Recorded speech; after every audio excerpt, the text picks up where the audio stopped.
2 days after the judge stamped the last page, Amelia stood in the kitchen of the glass house with a mug she didn't even like, watching the water beyond the deck pretend it had nothing to do with her life.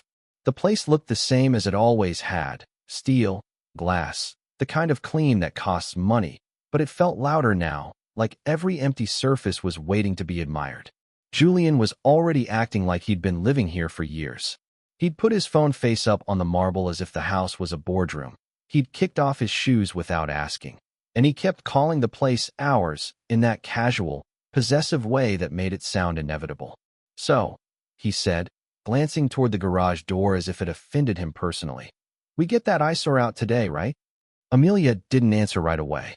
Not because she cared about the old toolbox, she didn't, but because she hated the way the question dragged Daniel's name into her new morning. She'd spent years training herself to live on cues: the right invitations, the right laughter, the right timing, the right man. Daniel had been the wrong kind of quiet for her world. Julian was the kind of loud that made other people step aside. It was a relief, in a strange way, to finally have a life that matched the house. Still, the toolbox existed. It sat at the far wall of the 3-car garage like a stubborn stain, heavy-duty, once red, now peeling and rust-bitten, the kind of thing you'd see behind a body shop, not in the garage of a $7 million home. Amelia had noticed it during the final walkthrough, like you notice a scuff on a new shoe: small, irritating, impossible to ignore once you've seen it. She'd already asked Daniel about it on the phone, sharp enough to cut through his usual calm. "Are you going to get your junk out of here, Daniel?" He'd paused a beat, as if he'd been in the middle of something actually important, then answered in that even, maddening voice, "I'll have someone pick it up Friday." "Fine," she'd snapped. "Just make sure they do." Julian wants the space for his new convertible. Daniel hadn't reacted. He never reacted the way she needed him to react. No argument, no pleading, no hurt. It used to make her feel powerful. Lately, it had made her feel like she'd been performing at someone who wasn't watching. The settlement had gone exactly the way she'd planned. She'd kept the house, valued at $7.2 million. Thank you very much. And yes, the market was up, and she'd kept the portfolio she'd managed for 5 years, and the art, and the furniture, and everything that looked like a win. Her lawyer, Marcus Thorne, had called it clean. Julian had called it savage, like it was a compliment. Her mother, Eleanor, had called it finally. Daniel had sat at that mahogany table alone, no counsel, no drama, like a man attending a meeting that didn't involve him. Marcus had slid the papers across with that confident shark smile and said, "Let's be frank, my client has been more than generous," and offered Daniel $50,000, a number that made Amelia's mouth tighten in satisfaction because it sounded like a neat little period at the end of a sentence. Daniel had taken the papers without reading them. That had unsettled Marcus for exactly half a second before he recovered. And then Daniel had asked for one thing. Not money, not the car, not the house, not even a piece of the portfolio. An old toolbox, he'd said, red, rusty, no monetary value, just sentimental. Amelia had actually laughed, a soft scoff she didn't bother to hide. "That piece of junk? Of course. Take it. I was going to have it thrown out anyway." Marcus had written it down with his gold pen as if it amused him. So noted, rusty toolbox. Sentimental value only. Daniel had nodded like a man collecting a childhood photo album and walked out into the sunlight without looking back. That was what she told people afterward when they asked how it went. "Oh, it was very civil. He didn't even fight. He only wanted his toolbox. Can you imagine?" And her friends had made the right sympathetic noises, because that's how it worked. The story was tidy. Amelia won because Amelia deserved to win. Daniel lost because Daniel never knew how to show up in the real world. The only problem with tidy stories is that they're fragile. They can crack if someone asks the wrong question. Amelia had learned to avoid those. Now, in her kitchen, she was wearing a silk robe that cost more than Daniel's winter coat, and Julian was leaning against her island like he owned the place, and her phone buzzed with a message from her mother. "Is he coming today? Make sure the garage is clear." Amelia rolled her eyes and typed back, "Yes, today. It's being picked up at 3. Eleanor replied instantly, "Good. I don't want that thing there when we host next week." Amelia put the phone down harder than she intended. Julian noticed, smirked. Eleanor's still acting like she's the queen of the property line? Amelia forced a laugh. She just doesn't like clutter. Julian's laugh was louder, the kind that filled a room and demanded agreement. Clutter. That's cute. That toolbox is like a monument to mediocrity. He said it like he was delivering a punchline, like he couldn't believe she'd ever tolerated it. Amelia's stomach fluttered with the old, familiar mix of admiration and relief. Julian had always been able to say the cruel thing she was thinking but didn't want to own. That was part of why she'd chosen him. He made her feel bold without having to be bold herself. At 2:41 p.m., the doorbell camera pinged, motion on the driveway. Amelia's heartbeat lifted for no reason at all, a reflex she didn't understand. She checked the feed. It wasn't the courier, just a delivery van passing, sunlight flashing off the windshield. Julian was already in the garage, fiddling with the wall-mounted rack he'd had installed for his golf clubs. "I swear," he called out, voice echoing off the clean concrete. "This garage is going to look like a real man's garage once that thing is gone." Amelia walked out barefoot, the robe swaying at her ankles, and the cold air in the garage raised goosebumps on her arms. The toolbox sat exactly where it always had, against the far wall, rust like old blood at the corners. Up close it looked worse, the paint peeled and bubbled, the surface scarred with small dents. It had 2 locks on the front, not the cheap kind, but the kind you'd see on an equipment case. Amelia frowned slightly. She'd never really looked at it. She'd never needed to. Daniel's objects had always blended into the background of her life the way Daniel did at her parties. Julian strolled over and nudged the toolbox with the toe of his expensive leather loafer. The metal gave a dull, heavy clang that seemed too loud for the space. "God," Julian said, grinning, "it's uglier than I remember. What do you even keep in here, Danny boy? A collection of broken dreams?" Amelia's mouth twitched, half laugh, half wince. She could already hear the clip in her head the way it would sound if this were a story being told somewhere else. The triumphant new couple in the gleaming house, the pathetic ex-husband with his rusty box. It was a clean narrative. Her favorite kind. Eleanor appeared at the doorway, as if summoned by the sound of humiliation. She was dressed like she was going to lunch at a private club, cream blazer, pearls, hair perfectly arranged in defiance of time. "Is he here yet?" she asked. Julian turned with a showman's smile. "Not yet, but we're enjoying the last moments of this artifact." Eleanor's gaze landed on the toolbox like it was something damp that had been left on the carpet.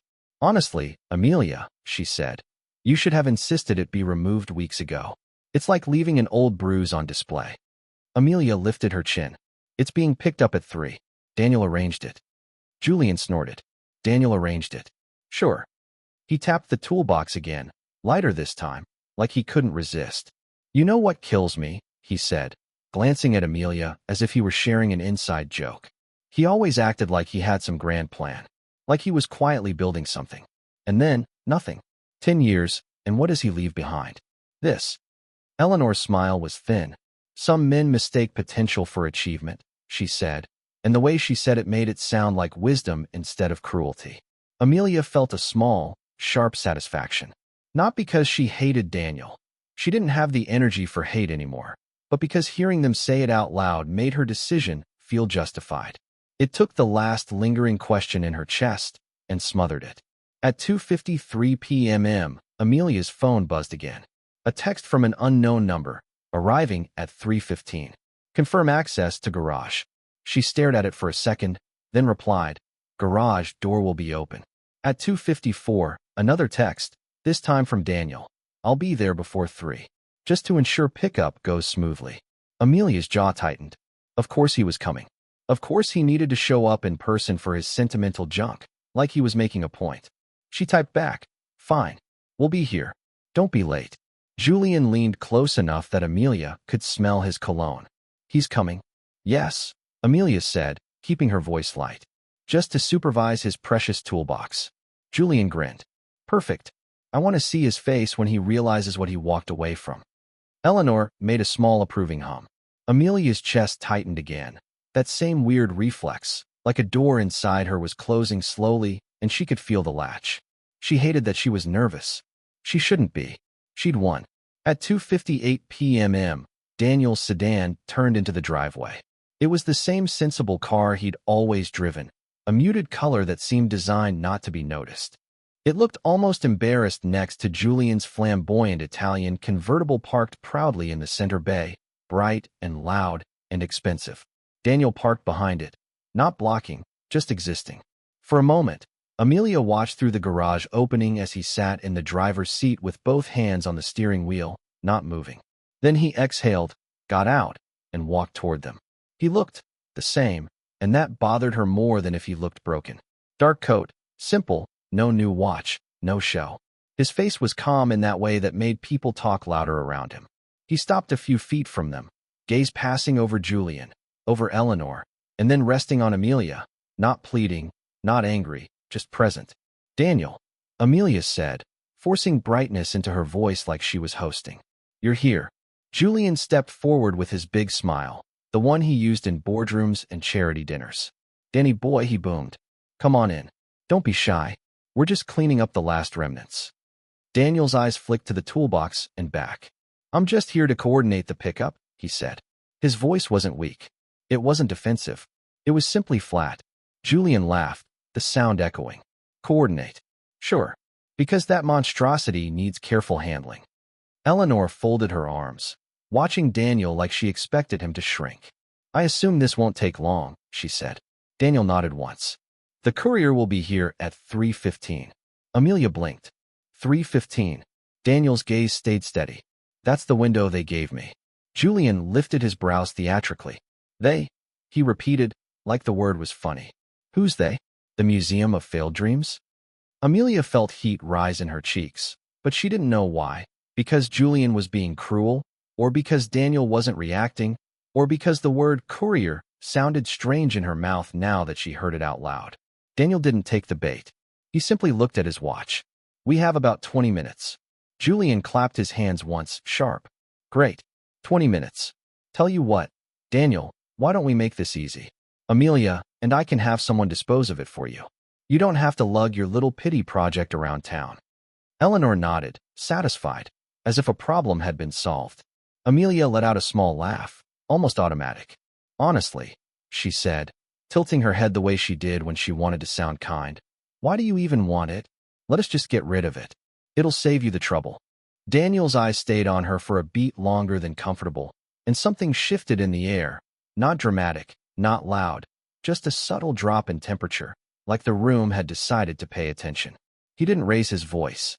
He didn't glare. He only inhaled slowly, like a man deciding whether to speak or let something pass. Then he looked at the toolbox again, and when he looked back up, his calm had a different weight to it, the kind you only notice when it's suddenly there, and he said, very evenly, "Actually, before it goes, I wonder if I could have a moment of your time." Daniel didn't move closer when he said it, didn't raise his voice, didn't try to command the space the way Julian always did. He just stood there in the open garage, the late afternoon light cutting across the concrete floor, and asked for a moment like it actually meant something. Amelia felt an irrational spike of irritation at the calm in his tone. A moment, as if he had any claim left to moments here. Julian let out a short laugh, already dismissing it. "A moment? For what? You want to renegotiate? Because that ship sailed, my friend." Daniel's gaze didn't leave Amelia's face. "I have no intention of contesting the settlement," he said quietly. "The settlement is fine." The way he said fine made Amelia's chest tighten. Not bitter, not sarcastic, just factual. "Then what is this about?" she asked, sharper than she intended. She hated that she could hear a slight tremor under her own words. Daniel shifted his weight slightly, hands relaxed at his sides, as if he were standing in a hallway, not in the house he'd once paid half the mortgage on. "It's about value," he said. Julian rolled his eyes. "Oh God, not a lecture." Eleanor sighed faintly, like a teacher bracing for a slow student. Amelia crossed her arms, suddenly cold despite the warmth in the air. "We've already divided everything, Daniel. There's nothing left to discuss." Daniel nodded once. Exactly. That single word unsettled her more than if he'd argued. Exactly. Like he agreed with the math. Like he'd balanced the equation himself. Julian stepped closer to the toolbox and kicked it again, harder this time, metal ringing sharply. "You see this?" he said, gesturing to the dented lid. "This is what you fought for. Not the house. Not the portfolio. Not even a decent exit package. This." Amelia forced a smile, but her stomach twisted at the sound. Daniel didn't look at Julian. He looked at the dent instead, almost thoughtfully. "You're right," he said. "This is what I asked for." His tone wasn't defensive. It wasn't proud. It was steady. Amelia felt the first flicker of something she didn't want to name. Doubt. It annoyed her. Doubt didn't belong in this script. "Why?" she pressed. "Why that?" She needed him to say something small. Something sentimental. Something pathetic. He inhaled slowly, and for the first time, there was a hint of something in his eyes. Not anger, not pain exactly, but weariness. "Because it's the only thing in this house that was entirely mine," he said. The words landed heavier than she expected. Not dramatic, just true. For a split second, Amelia saw flashes she hadn't thought about in years. Daniel in the garage late at night. The light under the door when she came home from events. The low hum she'd assumed was a heater or some tool. She'd never asked. She'd never cared to ask. It had been easier to assume it was nothing important. Julian snorted. "Entirely yours? That's rich. You barely contributed to this place." The insult was casual, almost bored, but it scraped across Amelia's nerves. Daniel finally looked at Julian, and there was no hostility there, just something cooler. "I contributed in ways you didn't notice." Eleanor let out a sharp little laugh. "Contributed? Daniel, please." Amelia carried the financial weight for years. "You tinkered." Tinkered. The word hung there, small and dismissive. Amelia felt a rush of validation hearing it out loud. That was it, wasn't it? He tinkered while she hosted. She negotiated. She built connections. Daniel didn't react to Eleanor's tone. He didn't defend himself. He only reached into his coat slowly, deliberately. Amelia's pulse spiked before she could stop it. It was such a small movement, but it felt like the air in the garage had thickened. Julian's grin sharpened. "What is this? You bringing receipts now?" Daniel pulled out a slim folder. It wasn't bulky. It wasn't dramatic. Just clean, dark, understated. On the front, embossed in silver, were two letters Amelia didn't immediately recognize. SC. He held it loosely, not waving it, not presenting it like a weapon, just holding it. "Before the courier arrives," Daniel said, "I think you deserve to understand what you're kicking." Julian barked a laugh. "Oh, this is good. Amelia, he thinks this is symbolic." Amelia forced a tight smile, but her throat had gone dry. Daniel opened the folder with calm precision. The paper inside was crisp, white, and personal. He didn't show it yet. He glanced down at the first page, as if confirming something for himself. "For the past 3 years," he said, voice level, "I've been the sole architect of a proprietary financial modeling system." Julian waved a dismissive hand. "There it is. The theoretical money." Daniel didn't flinch. "It's called Prometheus." The name meant nothing to Amelia, but it didn't sound small. "It analyzes global market volatility, demographic shifts, and predictive economic trends with a 94% accuracy rate." Julian's smile thinned slightly, just a fraction. 94%, he repeated mockingly. "What is it, a crystal ball?" Daniel met his gaze. "Something like that." The silence that followed wasn't long, but it felt stretched. Amelia tried to assemble a response in her mind. Something sarcastic, something grounding, but her thoughts were moving too slowly. She hated that. "Daniel," she said carefully, "if this is about you feeling unappreciated, we're past that." His eyes returned to her, and this time she couldn't avoid what was in them. Not accusation, not resentment, disappointment. "It's not about appreciation," he said softly. "It's about reality." Julian stepped closer, invading Daniel's space with the confidence of a man used to overpowering rooms. "Reality," he said. "Reality is that you signed away your claim to this house.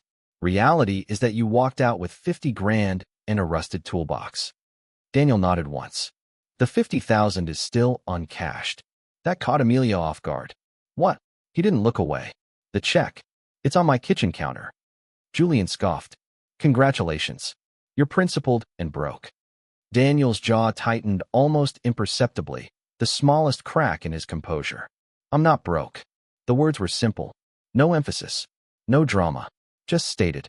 Amelia felt her heartbeat in her ears. She searched his face for a tell, any sign of bluffing, but there was none. He reached into the folder and pulled out a single sheet of paper. "Sterling Cromwell," he said, tapping the header lightly. "They acquired Prometheus last year." Eleanor blinked. "Sterling Cromwell?" She repeated, slower this time. That name she recognized. Anyone in their circles did. Daniel held up the page so they could see it.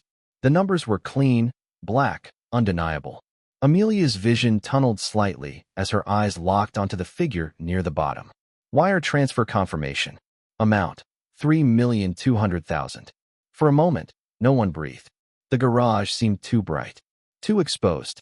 Julian's face didn't change immediately, which somehow made it worse. He stared at the page like it was written in another language. Amelia's mind scrambled to rationalize it. A typo, a decimal mistake, some consulting fluke. That's quarterly, Daniel said quietly. My royalty for 3 months. Eleanor's champagne flute slipped from her hand and shattered on the concrete. The sharp crack snapped through the air. Amelia flinched, but she didn't look down. She couldn't tear her eyes from the paper. 3.2 million. 3 months. The math hit her harder than the number itself. Daniel lowered the sheet slowly. He wasn't smiling. He wasn't gloating. He looked almost tired. You offered me $50,000, he said, not cruelly, just stating a fact. To help me get back on my feet. Julian found his voice first. It came out strained. So you got lucky, he snapped. You sold some software. That doesn't change anything. Daniel's gaze sharpened slightly. It changes more than you think. Amelia felt something inside her tilt dangerously. The ground she'd been standing on for months, the narrative she'd repeated to herself, was shifting. Daniel had always been quiet, but she'd never considered that quiet might mean something other than small. If this is real, she whispered before she could stop herself, why didn't you say anything? It was the wrong question. She knew it as soon as it left her mouth. Daniel's eyes softened, but not in forgiveness. Because you never asked. The words sliced cleaner than any accusation. Julian shook his head, trying to regain control. This is ridiculous. Even if you made a few million, the divorce is final. The house is Amelia's. You signed it away. Daniel nodded. You're right. He reached back into the folder and pulled out a thicker document, bound in blue. But you, Julian, signed something as well. Julian's smirk faltered. What are you talking about? Daniel's voice remained steady, but now there was steel under it. Thorne Development licenses a proprietary market analysis software called VistaTrack. Julian's expression flickered, just for a second. Amelia saw it. Daniel continued. VistaTrack contains a demographic prediction module. That module infringes on Patent 7, 845, 112B. He paused. A patent I authored. A patent now owned by Sterling Cromwell. Silence dropped like a curtain. Julian's face drained of color so quickly Amelia felt dizzy watching it. That's impossible, Julian said, but his voice lacked conviction. Daniel held up the blue document. A preliminary injunction was filed this morning. It freezes Thorne Development's assets pending investigation. Amelia's stomach dropped, a physical sensation, like missing a step in the dark.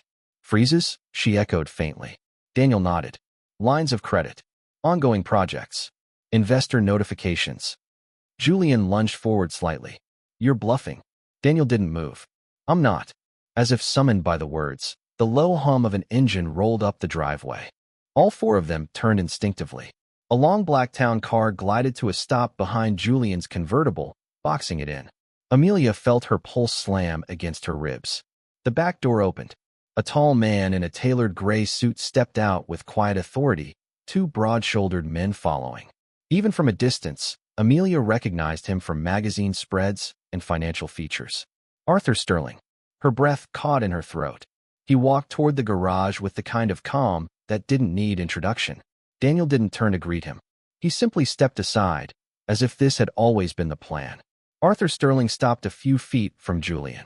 Mr. Thorne, he said evenly, holding out a thick envelope. You've been made aware of our pending legal action. This is formal service. Julian stared at the envelope like it was radioactive. Amelia felt the edges of her vision blur. This wasn't supposed to happen. Not here. Not in her garage.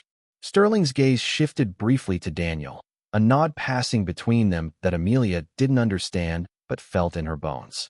Then his eyes moved to the toolbox. And we're here to retrieve Mr. Hayes's property. One of the men stepped forward with a small electronic device, scanning the locks. There was a soft mechanical click as 2 uniquely cut keys slid into place. Amelia found herself holding her breath. The lid lifted with a controlled hiss. For a split second, she saw inside. Not tools. Not rags. Not broken dreams. Black casings. Fiber optic cables. Soft green lights blinking in quiet rhythm. It looked alive. It looked expensive. It looked important. Her knees felt weak. The lid closed again with a firm click. The men lifted the heavy container onto a specialized dolly with careful precision, like they were moving something fragile and priceless. Daniel placed his hand on the cool metal briefly, almost tenderly, then let it go. Amelia watched as they wheeled it past her, past Julian, past Eleanor's shattered glass. The air felt thin. Julian's voice came out hoarse. "What do you want?" It wasn't bravado anymore. It was fear. Daniel turned back toward him, toward Amelia. His face was calm, but his eyes were different now, not superior, not triumphant. Clear. "I don't want the house," he said. "I don't want the portfolio." He paused, looking directly at Amelia. "I want the truth corrected." Her throat closed. "What does that mean?" she asked, barely audible. Daniel inhaled slowly. "A full-page apology in the city's business journal.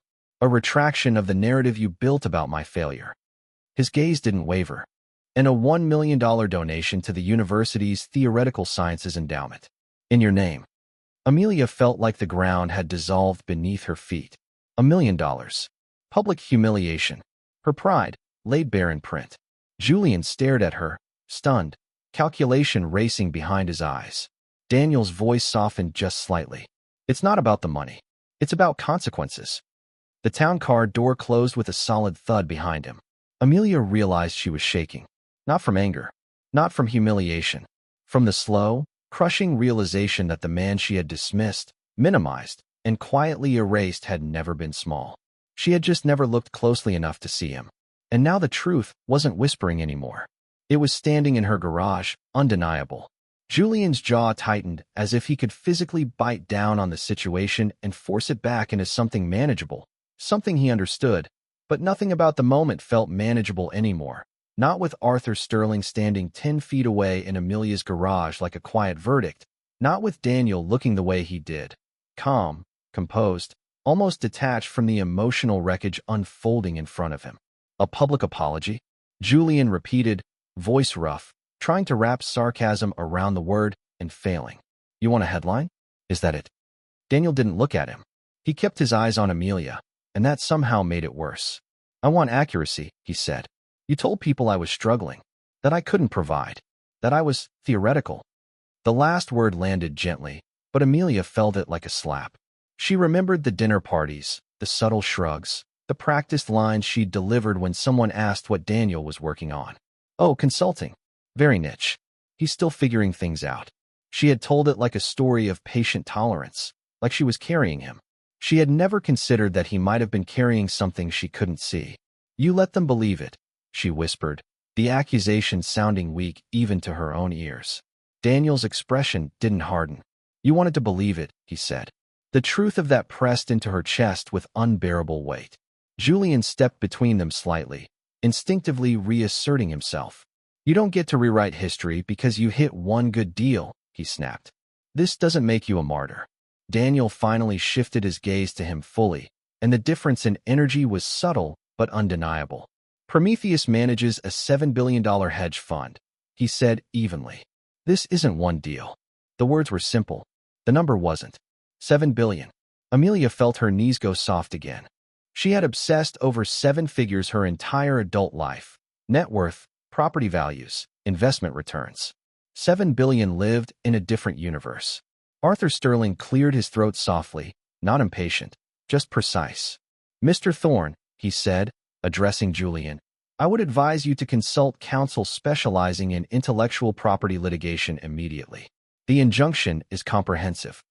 Julian's composure cracked further. "You can't just freeze my company over a line of code," he shot back. "It's minor."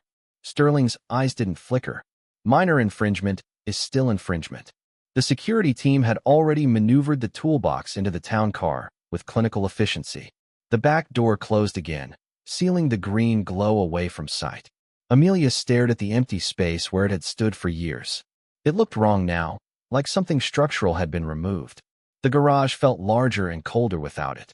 Daniel slipped the folder back under his arm. No flourish, no victory pose. "I didn't want it to unfold like this," he said quietly. and Amelia almost laughed at the understatement. You could have said something, she insisted, desperation creeping in. At any point, you could have told me. He studied her for a long second, as if weighing whether honesty would be cruelty or kindness. Would it have mattered? He asked. The question pierced deeper than any accusation.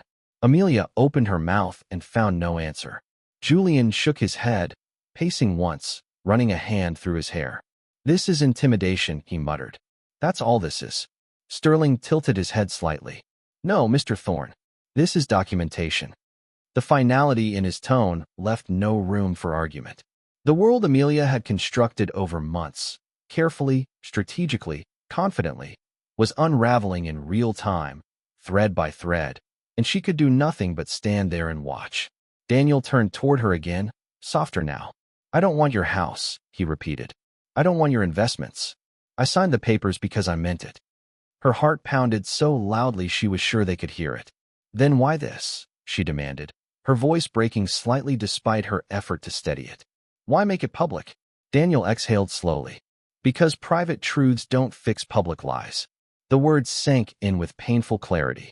Eleanor, who had been silent since the toolbox opened, found her voice again, brittle and sharp. This is vindictive, she said. You're humiliating her. Daniel's gaze flicked toward her briefly.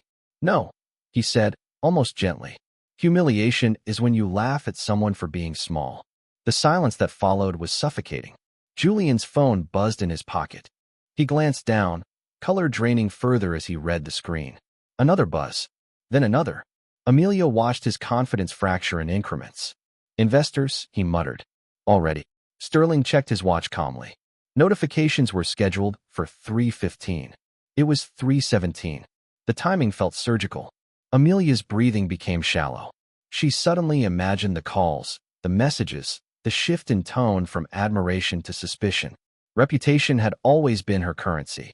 She knew how fast it could evaporate. Julian looked at her then, not dominant, not charming, just scared. This is temporary, he said quickly, as if convincing himself. We'll fight it. Sterling's expression didn't change. You are welcome to attempt that. The implication was clear. The odds were not in his favor. Daniel took a step back, physically disengaging from the center of the scene. He wasn't towering. He wasn't gloating. He looked almost done. I'll give you 48 hours, he said to Amelia quietly. For the statement. 48 hours. The number echoed in her mind like a countdown. She swallowed hard. And if I don't? She forced herself to ask.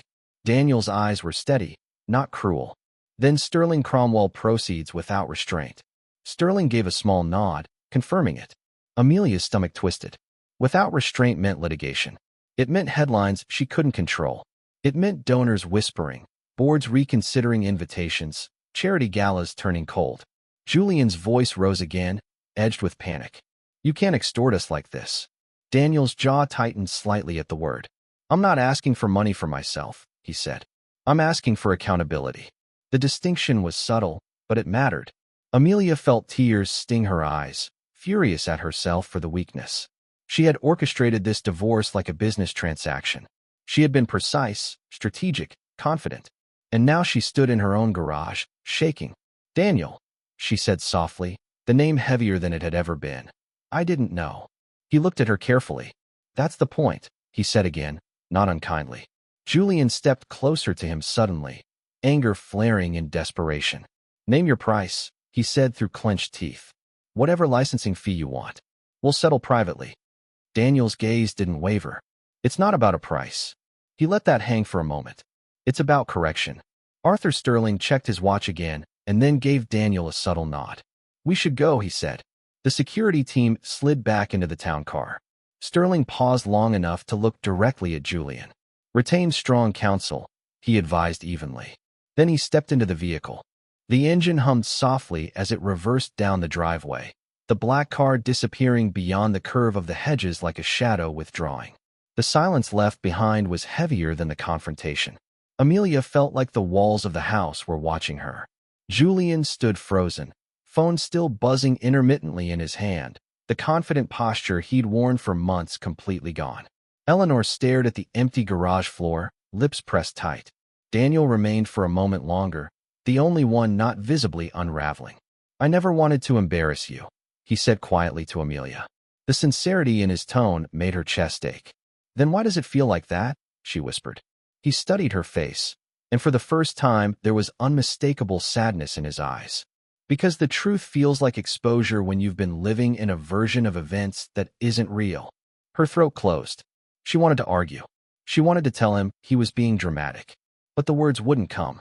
Julian finally snapped back into motion, dialing frantically. "This isn't over," he muttered. "We'll find a way." Daniel didn't respond to him. He simply nodded once to Amelia. Not triumphant, not bitter, just finished. Then he turned and walked toward his sedan, footsteps steady, measured, almost quiet against the concrete. Amelia watched him go, the image of his back, familiar and suddenly foreign, burning into her mind. The sensible car pulled out of the driveway slowly, unhurried, and disappeared down the same road the Blacktown car had taken. She stood there long after both vehicles were gone, the late afternoon sun shifting across the garage floor, illuminating the dent Julian's shoe had left on the concrete where the toolbox had once rested. It looked smaller now, insignificant. The monument to mediocrity was gone, and what remained was something far more terrifying. The realization that she had never understood the scale of what she'd thrown away. Julian didn't speak for almost a full minute after Daniel's car disappeared.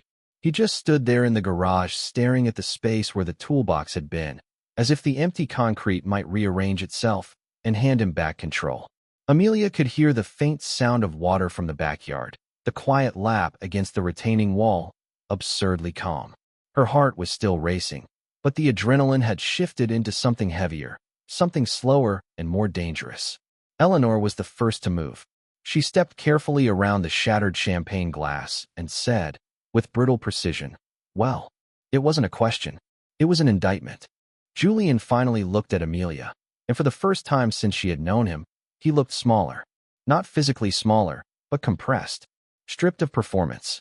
"This is a bluff," he said, but the words didn't carry conviction anymore. His phone buzzed again. He glanced down, jaw tightening. "My CFO," he muttered. He stepped away, answering the call with forced steadiness. "Yeah, I saw it. No, we're handling it." He paused, listening. Amelia watched his posture change as he absorbed whatever was being said on the other end. His free hand went to his forehead, pressing hard. "What do you mean frozen?" he snapped. "All of them." His voice cracked slightly on the last word. Amelia's stomach twisted violently. She had heard that tone before, in donors when a project fell through, in board members when numbers didn't align, but never in Julian. Not him. Not the man who spoke in declarations. Eleanor crossed her arms tightly, eyes fixed on Amelia. "You didn't know?" she asked, low and sharp. Amelia's mouth opened, but no sound came out. Of course, she hadn't known. But that wasn't the whole truth. She had never asked. She had never wanted to know what Daniel was building because it didn't glitter. It didn't show up in rooms. It didn't impress the kind of people she cared about impressing. Julian's voice rose suddenly. "No, don't suspend anything," he barked into the phone. "We'll file a counter. It's intimidation." He paused again, listening, and his expression shifted from anger to disbelief. "Investors are already pulling?" Another pause. "That's absurd." He ended the call abruptly and stared at the screen as if it had betrayed him. Amelia felt the air leave her lungs in a slow, painful exhale. This was real. This wasn't a dramatic confrontation that would dissolve into nothing once everyone went inside. This was moving beyond the garage. It was spreading. Julian ran a hand through his hair, pacing in short, tight lines. "They moved fast," he muttered. "Too fast. They've been preparing this." The realization settled between them like a weight. Daniel hadn't reacted in anger. He had prepared. Eleanor stepped closer to Amelia, lowering her voice. 48 hours, she said. "You cannot let him control the narrative." Amelia let out a hollow laugh. "Control?" she whispered. "He already did." The words tasted bitter. She thought back to the lawyer's office, to Daniel's calm acceptance, to the way he hadn't read the papers. She had interpreted it as defeat. It had been strategy. The memory made her chest ache. Julian turned back toward her, eyes sharp now, calculation replacing panic.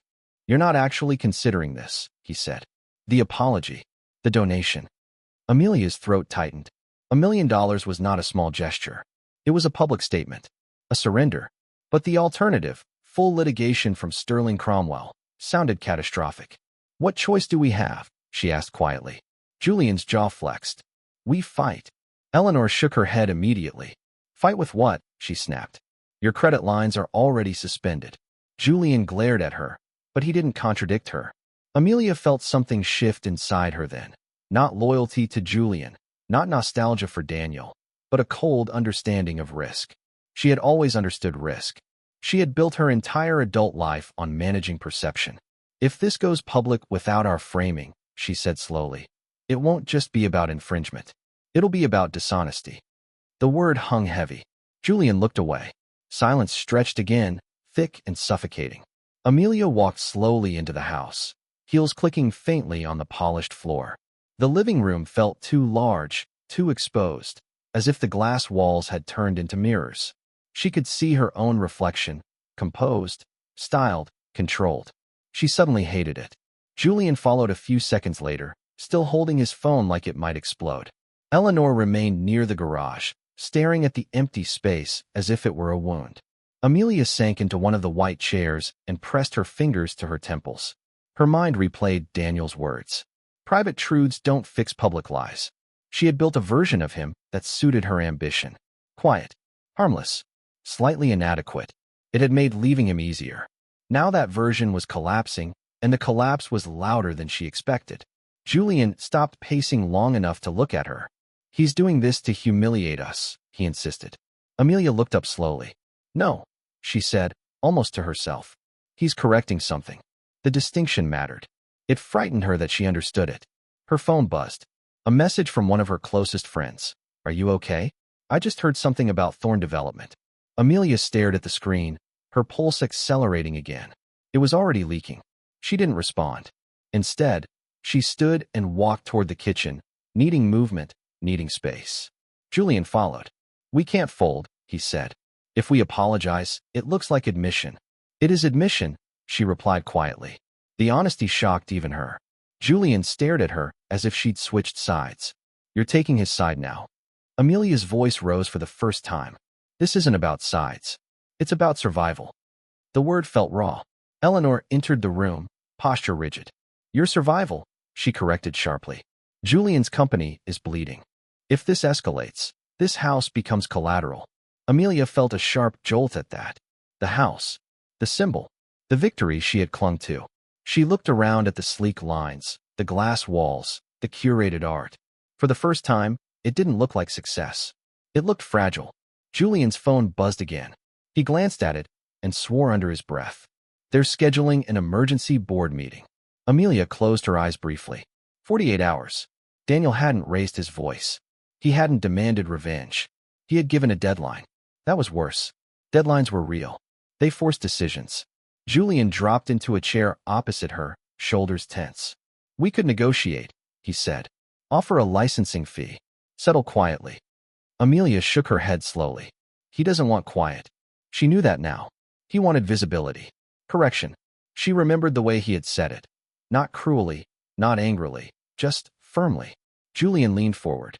If you print that apology, Amelia, it's your reputation on the line. She met his gaze steadily. It already is. The words hung between them like a fracture. Eleanor watched the exchange with a mixture of concern and calculation. You need to think long-term, she said carefully. If Julian's company collapses, the financial fallout will touch everything. Amelia nodded faintly. She understood that. But she also understood something else now, that Daniel had not asked for her money for himself. He had asked for her public acknowledgement. That stung more deeply than any financial demand. Julian stood abruptly. I'm calling my attorneys, he said. We'll see how airtight this is. He walked away, already dialing, voice hardening again as he slipped back into negotiation mode. Amelia remained seated, staring at nothing. The house felt quieter than it ever had. Too quiet. She thought about the nights Daniel had worked in the garage, the low hum she had ignored. She thought about the way he had watched her at parties, not with resentment, but with distance. She had mistaken distance for weakness. The realization burned. Hours passed in a blur of calls, whispers, muted arguments. By evening, the sun had dipped low, casting long shadows across the glass floors. Julian's tone had shifted from defiant to strained. They've got logs, he said at one point, frustration seeping through. Server logs. Code comparisons. Amelia listened without speaking. The inevitability was settling in. Later that night, after Julian had retreated to the office to continue strategizing and Eleanor had gone home in tight-lipped silence, Amelia found herself alone at the kitchen island with a blank sheet of paper. Not the official statement, just paper. Her hand hovered over it. She didn't know what she intended to write. The house was silent except for the faint hum of appliances. The same hum she had once ignored in the garage. She closed her eyes and exhaled shakily. Daniel had not shouted. He had not insulted her. He had not asked for the house back. He had simply held up reality. That hurt more than anger would have. She picked up a pen. For a moment, nothing came. Then, slowly, words began to form. Not for publication. Not yet. Just for her. Daniel, she wrote, I didn't know. The sentence looked small on the page. Incomplete. She added more. I didn't know because I didn't want to know. Her hand trembled slightly. She swallowed hard. It was easier to believe you were failing than to admit I didn't understand what you were building. The honesty felt like peeling skin. She set the pen down and stared at what she had written. The apology Daniel demanded would be formal, sanitized, legal. But this was different. This was the first time she had confronted her own role without defensiveness. Tears slid down her cheeks quietly, without drama. She didn't sob. She just let them fall. In the other room, Julian's voice rose again in frustration. Amelia wiped her face and looked around the immaculate kitchen. Everything still looked perfect, but perfection had shifted. It wasn't the polished surfaces anymore. It was clarity. 48 hours. The clock was already ticking. By the next morning, the story was no longer contained within the walls of the house. It had slipped out into inboxes, into text threads, into cautious phone calls that began with neutral tones and ended in careful pauses. Julian had barely slept. Amelia could hear him pacing in the office before sunrise, his voice low and controlled, the way it always was when he was trying to salvage authority. She lay awake staring at the ceiling, replaying Daniel's face in the garage, not triumphant, not vindictive, just steady. That steadiness haunted her more than anger would have. Anger she could dismiss. Steadiness felt earned. By noon the board meeting had concluded. Julian emerged pale, jaw clenched so tightly it seemed painful. They're recommending settlement, he said flatly. Immediate.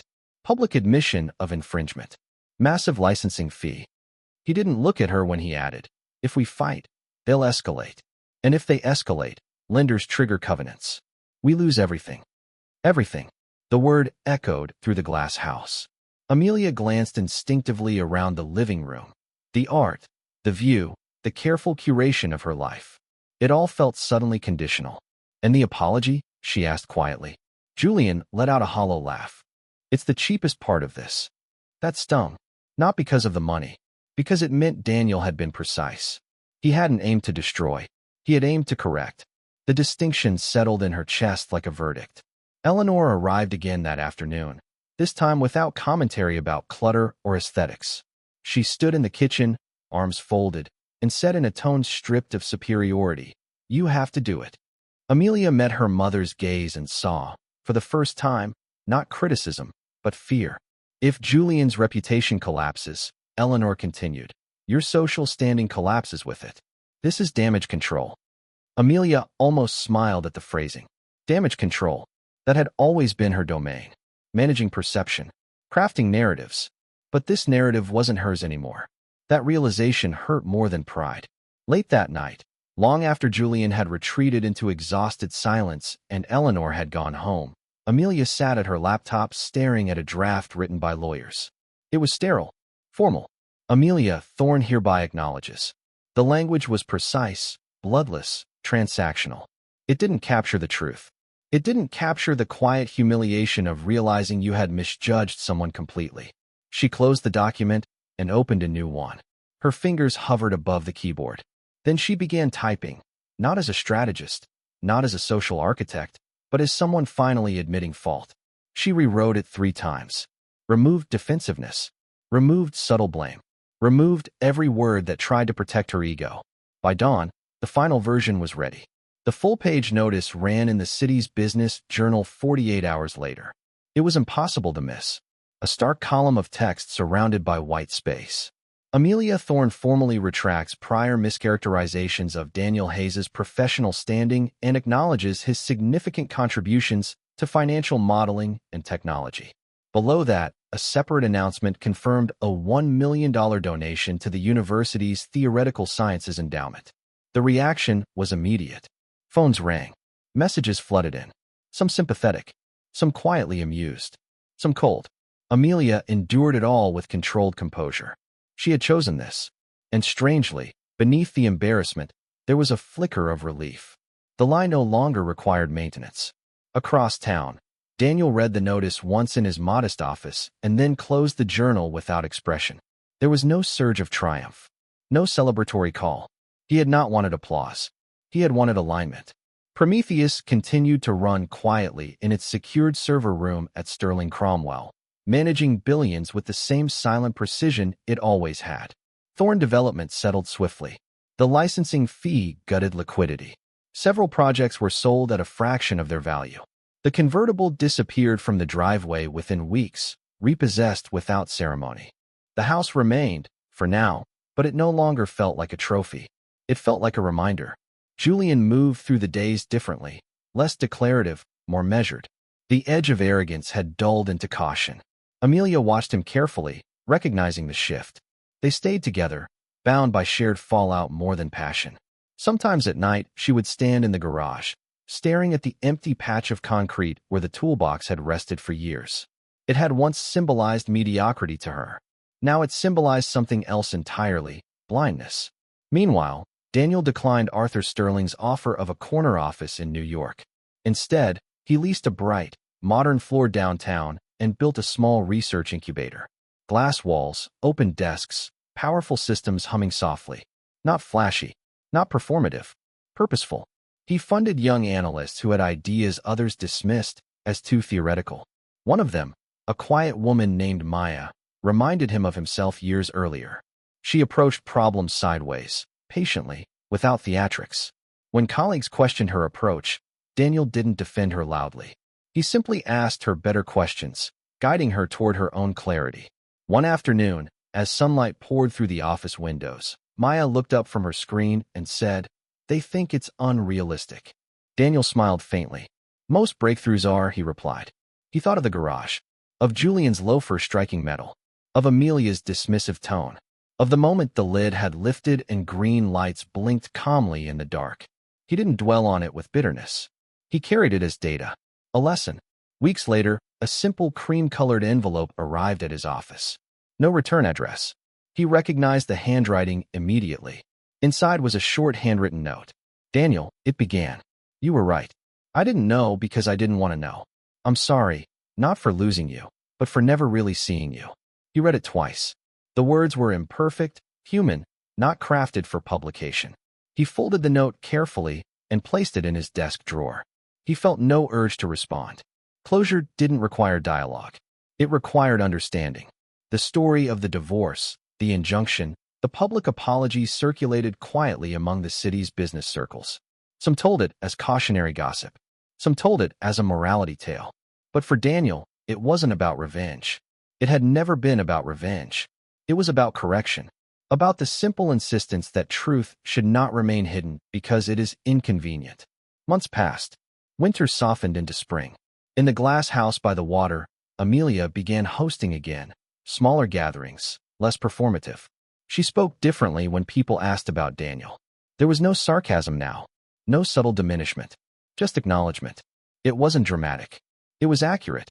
And accuracy, she had learned, carried its own kind of dignity. Thorne development survived, but it was leaner, quieter. Julian no longer laughed as loudly in rooms. He listened more. He had learned something, though he would never phrase it that way.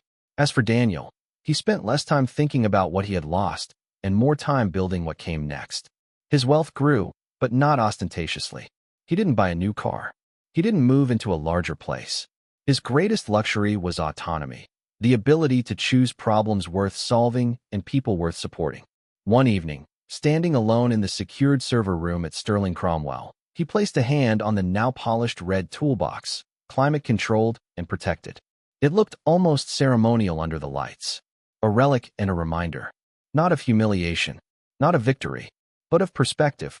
The most valuable things often hum quietly out of sight while louder, shinier objects demand attention. And sometimes the world only notices them when it is forced to. Daniel had lost a house. Amelia had lost an illusion. Julian had lost an empire's edge. But in the end, what remained was something steadier than revenge or triumph. It was clarity. The tide had come in quietly, without shouting, without spectacle, and washed away everything that wasn't built on solid ground. And in the stillness that followed, each of them was left standing on whatever foundation they had chosen for themselves.